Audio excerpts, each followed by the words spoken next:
Have you ever experienced a flight delay during a business trip and didn't know you might be entitled to financial compensation?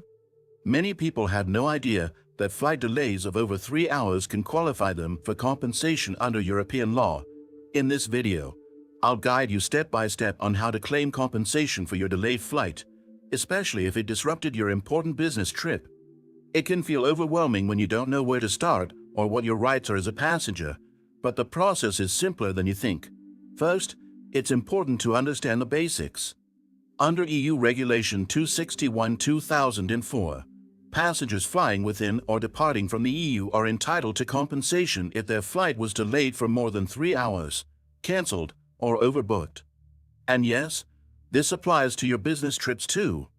You could be eligible for up to €600 in compensation. Now, let's get into the process. Head to Compensair's website, where they make claiming compensation straightforward. All you need is your flight details and a few minutes of your time to get started. You don't need to know all the legal stuff because Compensair handles that for you.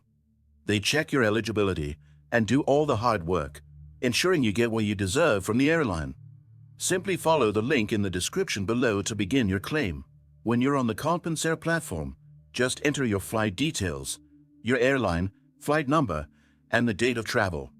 Once submitted, they will evaluate your claim and let you know how much compensation you are eligible for. They work on a no-win, no-fee basis, so there's no financial risk to you. Many business travelers don't realize that time spent waiting in airports for delayed flights can actually turn into money in their pocket. It's your right to claim compensation for these disruptions, and the process couldn't be easier thanks to Compensair.so. If you've ever been stuck at the airport with a delayed flight, don't let the airlines get away with it. Check if you're eligible for compensation today by following the link in the description and submit your claim. It's fast, easy, and there's nothing to lose. Make sure to subscribe to this channel for more travel tips. Hit the like button if you found this helpful, and let us know your experiences with flight delays in the comments.